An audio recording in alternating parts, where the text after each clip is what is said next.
Good morning. Welcome to Workforce Skills with John Morris. Another Monday morning out here in Phoenix, Arizona. I think I say this all the time. It's hot. Holy crap, is it hot? Stay hydrated. One thing we're doing different this week is we're giving our guys pickle juice pops. Supposedly they help with cramps, and I believe this to be true. I've done it a couple times, and it really does work for me. So we're trying to stay hydrated. We're trying to stay healthy. We're trying to make sure we're doing what we need to so we don't cramp up out there. The pickle juice pops really work. So I bought a box of them online, and 200 of them came in a box. So we just throw about 20 of them in a freezer at a time, freeze them up, and hand them out to the guys. It's a win-win. I think out of every 20 I hand out, there's maybe one person that does not care for it, doesn't like it. And I get that, but you got to find something that works for you. I've heard people say potassium, eat a banana, different things to help you out there with the heat and staying hydrated so you don't cramp. But what I want to talk about this week is, we've been dealing with a couple situations with employees. And what happens is we've got a couple employees. I don't know if they're getting comfortable, they're getting lazy, they're falling back into some old habits. But this week we are doing random UAs. If you don't know what a UA is, it's a urine analysis, and we're going to check you to make sure you're doing the right thing. You're not using. I want to make sure all my guys are good, and we're doing it randomly. I don't have any particular reason. There might be a couple guys that I'm questioning what's happening out there, but for the most part, I trust my guys. But at the same time, as a business owner, I want to make sure everybody's staying on their toes and doing what they're supposed to. I'm not trying to catch somebody, but if it happens, it happens. Now, someone might ask me, well, what are you going to do if you do catch somebody? Well, we've already got one person that they had alcohol and THC and these different situations, and it's going to happen. What people do in their recreational time, that's on them. That's their business. But if it affects work, then we have to put our foot down and make a change. So we had one guy that he didn't show up, hungover. Had one of my guys go bang on his apartment door and his window, waking him up. He drives a company truck. He's in charge of a job. He's got equipment, and he's been warned. It's very unfortunate right now because the warning for him is if this happens again, and this has become a habit. He's called me in the past while intoxicated, and I'm not going to deal with that. I get that a lot of the guys working for me look up to me as a father figure. I've worked with them from vocational program, coming out of prison, helped them get their first apartments, helped them buy their first vehicles.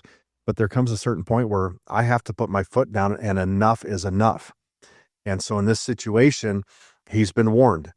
The next step from this is if it happens again, he will be sent home for a week without pay. The company truck will come back here. He won't have access to it. And after that week, when he comes back, he can get back to work, do his thing, hopefully get his head straight. If it happens again after that, I hate to say it, but he will probably no longer be employed by PHP Commercial Painting. We're not going to let that happen. It's just not in the cards. I can't let it. I have to protect the business. I have to protect the people in this business. I highly recommend to him going to an AA meeting, hanging out with a sober group, doing sober activities. We've got multiple people in this company that do that because of their background, their history, and it helps them. It helps them with their sobriety, and that's what they need. I'd like to interrupt my podcast here for a minute because I'm sitting here talking about addiction, everything we go through, my issues, everything. There's a gentleman that was on my podcast over a year ago named Mike Nightingale. I have him here today with me. He just popped in the studio. Mike, it's a pleasure to have you on here. And I want to talk a little bit about where you've come from, because a year ago, you just come out of the field. You came through the program at New Freedom. You have addiction issues in the past, but we're talking to people. They need to get help out there. If people are in the Phoenix area, what would you recommend? Because you've been through this, and the addiction, it's difficult. It's hard. And you know what we're going through right now with our employee that we're dealing with. And what is your recommendation out there to people that need help? Because you can't make someone change until they want to change.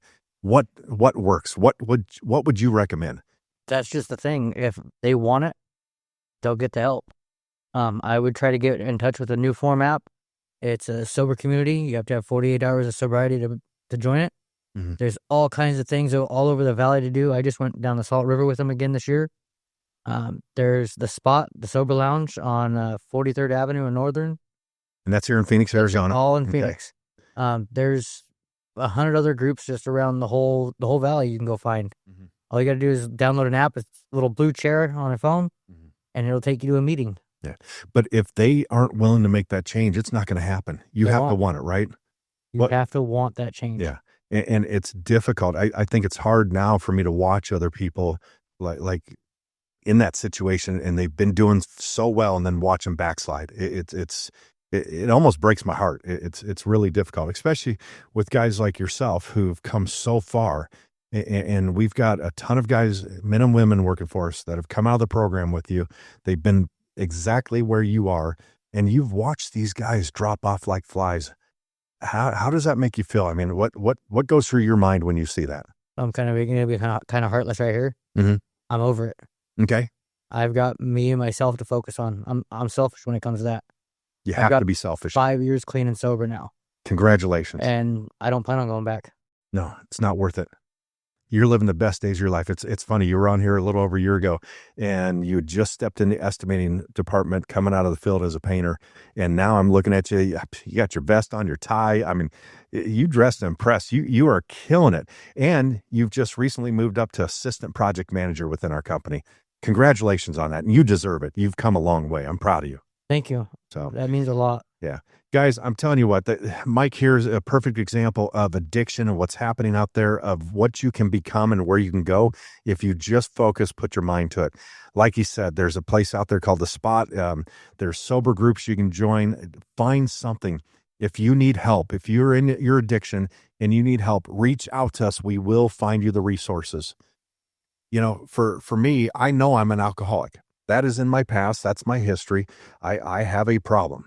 I used to have a bottle of whiskey under my desk, and 6 o'clock in the morning, it was nothing for me to pour myself a glass right after my cup of coffee. That's just the way it was. And I could drink a fifth all day long like it was nobody's business. I was a functioning alcoholic, and I know this, and I'm aware of this, but I can't allow this within the company. I have to lead by example. You know, for me, I quit years ago. I quit drinking, and I quit for about 8-9 years. And then out of somewhere, I just thought, well, I can start drinking socially. I can have a drink once in a while here and there. I can have a beer. It's not going to affect me. Boy, was I wrong. That was just the starting point. Down the road, what eventually happened is it ended up with a fifth of Jack a day. That's where I was. And it was bad. There was a point while running this business that if I did not change, if I did not stop, I was going to lose my business, I was going to lose my marriage, and I was not going to risk that. The difference with this time when I quit is I don't look at it that I quit. The way I changed my mindset is it's not who I am. It's not part of my lifestyle. I'm not quitting. I'm just accepting the fact that it's not part of my lifestyle or who I am. And it's very difficult for me to talk to this young man working for me. And I'm like a father figure to him. He's like a son to me. And I'm looking at him and I'm telling him, please, you've got to stop. What can I do to help you? And there's nothing I can do or say that's going to make a change until he's ready to change. He's done very well for a period of time. And then all of a sudden he started backsliding. I can't say anything. I can't do anything to make somebody stop drinking or stop using drugs. That is on them. And unfortunately, with the demographic of the people that we hire in the business we're in, and me working at the vocational for men and women coming off the streets, out of prison, out of rehabs, there's a high percentage of men and women that are ex-alcoholics or drug users, and we have to deal with that. Now, we put everything in place to keep everybody sober. We do the best we can. We put them in the right halfway houses. They've got to go to meetings every week. If they're living in the halfway houses, we support them 100% to make sure they're staying sober. We also set up a social support network within the company so everybody has somebody to talk to. We have a mentorship with our superintendents down to new people coming in.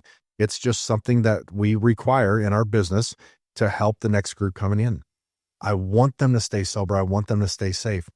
But if someone's not willing to make a change, I can't do anything. There's nothing I can do or say to convince them. Someone has to want to change on their own and make a difference. It's no different than going to work and doing the right thing. It's no different than going out, going home and doing the right thing after work. You have to focus on you and your sobriety and what's best for you. And if you can't, you find ways, you put things in place so you don't end up down that road again. I want everybody to stay safe in my company. I want everybody to stay sober in my company. Now, the reality is what people do in their own time, I can't control that. And some might say, well, that's none of your business, John. Well, unfortunately, with my business and the kind of work we do and the people that I help, it is my business and I do care about them and I want them to be successful. And part of being successful is staying on the right path and staying sober. You cannot do it when you're intoxicated. Even this morning, talking to the young man that came in here, and he was still intoxicated from the night before because he even knew that he should not drive his truck here. He lives close enough that he walked here. What does that tell me? That tells me he knew he made a mistake. He's owning up to the mistake. He shouldn't have done it. But yet, in that moment of weakness, in that moment of whatever, he took that drink. But yet he knows he could have called me. He could have done something different. I think you can't make somebody change unless they're willing to change. And until he's willing to make a change, make a difference. And for some of us, we got to hit rock bottom. And some of us have hit rock bottom multiple times and over and over and over again. When is that last rock bottom? We don't know. I hope I don't have any more in me. I don't ever plan on going backwards again. I only plan on going forward and moving ahead. That's it. There is no other option. I just accept the fact that that is not part of my life. That's not who I am anymore. I will never be a part of that. It's not going to happen. But how can I convince others of this exact same thing? All I can do is lead by example. All I can do is hope that they follow my footsteps. Hopefully they follow the 12-step programs. They do what they need to do to stay focused on their sobriety and what they want. But nobody can make it happen except for them. It's literally a battle within that you have to fight, and you have to find a way to conquer that. You have to find a way to be stronger than that addiction. I look at it this way. I'm not going to let anybody control me or tell me what to do or how to do my life, but yet alcohol and drugs and addiction's the same thing. It's something else controlling you. If I'm not going to let another person control me, why would I let a substance control me? It's not going to happen. No one's going to make me do anything or tell me to do anything unless I want to or I need to. And when it comes to this, you're letting this liquid or this chemical, you're letting this control you. Why let that happen? You have to be stronger than your addiction. You have to be stronger. And some people might say, well, John, it's impossible. And some people are weak and they just can't do it. You find a way to do it. And I've always heard the terminology a day at a time. Maybe it's an hour at a time. Maybe it's a minute at a time. Maybe it's just a second at a time. But knowing that you're in that moment of weakness and you have a problem, you need to have the tools there. You need to have the resources to stay on the right track. You've got to find a way to realize these moments and make a change. Now, some people can have a drink. They can be a social drinker. They can have one drink and they're done, or two drinks and they're done. And they might not drink for another week or two. But there's others, it's worse than that. I was that person. I was that person every single day. I can't begin to tell you how many times I don't know how I got home. I am so fortunate, so lucky that I never got pulled over. I never got in trouble because I've seen a lot of people come through our program that did what I did, and they did less than what I did as far as drinking, and they got in trouble. It was just that one time. I'm very fortunate. But you just don't know what's going to happen. And when we're intoxicated, when we're under the influence, we make the poorest decisions you could ever imagine. We think we're in our right mind. We think we're fine. I thought I was doing great. I thought I could control it. I was self-maintaining. I was a functioning alcoholic. I was running my business. And then one day, my mother pulled up to the shop, pulled out back, and she told me she knew I had a problem. There was something wrong. And I can't remember the exact words she said. I'm sure she would. But I remember being in denial. And I remember wondering, how the hell did she know that I have a problem? How the hell did she know what I was going through or what I was doing? She knew. Mother's intuition, or me just not being in communication with her like I used to. There's so many different reasons that were there for her to see that I had a problem. And I know if I didn't make a change, if I didn't do something different, I was heading down the wrong path. And this time would have been worse than ever before with any of my addictions, any of my problems, anything I've ever done. I know I would have lost this business. I would have lost my marriage, and I don't know where I'd be right now. But I'm very fortunate that I, let's say, pulled my head out of my ass, made a change, and got back on track. And I did put myself in detox for a week. I knew I needed that. I did that, and all I did was I sit there and I kept writing.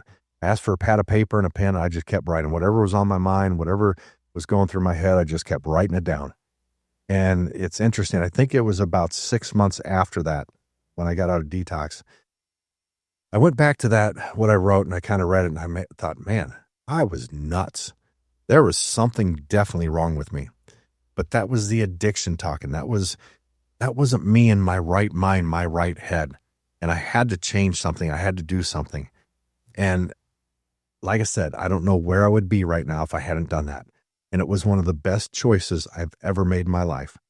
And fortunately, I've got a wonderful wife. She stood by me. She supports me. She understands this. To this day, I still haven't picked up a drink. I can hang around people that drink. It doesn't bother me. I can go out for dinner. We can sit at a bar and they can drink, and I'll have my dinner and I'll drink my iced tea or Arnold Palmer, and I'm good. I don't need to worry about anything else. I don't even have the urge for it anymore. But anybody around me, anybody close to me, I talk about this. I talk about what I go through. Every employee that works for me, every class I teach, I talk about my addiction. I talk about what I've been through because it helps me. It helps me stay on track. So imagine one day I'm having a really bad day and I'm sitting there at the bar having my chicken wings or burger with whoever I'm sitting there. And all of a sudden I think, man, I could really use a drink, and I order one. I'm telling you what, I hope they smack me upside the head because they know my story. And John, what the hell are you doing? You do not want to do this. That's why I tell everybody that around me what I go through, what I deal with. Now, the difference now is I understand the moments and I can see the moments that I would have drank before. But the urge isn't there now. I recognize them, but there's no urge. And I've never been to a meeting. I've never done anything except go through detox. And I saw a therapist for a couple months. It was much needed. But my head's back on right. And this has been, oh my God, it's been many years. I think it's 7-8 years now. I don't even remember how long. A lot of people remember their sobriety date and when they stopped, and it was momentous for them. For me, it was just another moment. I've moved on from that. That's an old memory that I kind of pushed out of the back of my head. I don't want to think about what I was feeling and what I was going through at that time. What I do know is if I hadn't done that, I wouldn't be sitting right here right now with you guys. I don't know where I would be. I made a lot of poor choices. I made a lot of mistakes. And it's interesting how we think we're in control, but we're really not. You're not in control when you're intoxicated. You're not in control when you're using a substance. It's just not the reality. But in our mind, we think we're in control of everything. We think we've got it covered. We think nobody knows. Here's the deal. In my company, with the background that everybody has, you cannot come to this place and work for us and come in high or come in using. It's just not going to happen because everybody here's done it or seen it or been around it. They know exactly what it looks like. They know exactly how you're going to act, and they can tell when you're high. They can tell when you're using. So don't even think about doing it here. It's unacceptable, and you're going to get called out. You're going to get put on blast, and you're probably going to be pushed out the door. Now, that's not to say that somebody has an addiction problem or they've gone through the program and now they're working for me, and all of a sudden they're out on the weekend and they have a little slip up. Man, John, I was hanging out with the family and we were doing, some stuff, and all of a sudden, I smoked a joint or I did this. I get that that's going to happen, but at some point you've got to come clean. And I've had guys do this. They'll come in the office and, man, John, I screwed up this weekend. Here's what I did. I shouldn't have done this. I'm better than this. And we'll talk about it. We'll put them back on track. We'll talk about what they need to do to get back on track or get out of their head and fix the situation. Maybe they need to go to a couple extra meetings. Maybe it's just them checking in with me on a daily basis. Maybe that's what they need to make a change or do something different. Everybody handles it different. Everybody deals with it differently. Everybody goes through addiction differently. But at the end of the day, it's all the same. It's addiction. And how do you get past it? You've got to find a way. I think you got to be tired of being tired is what it comes down to. You got to come to your senses and, man, this is enough. I can't live this way anymore.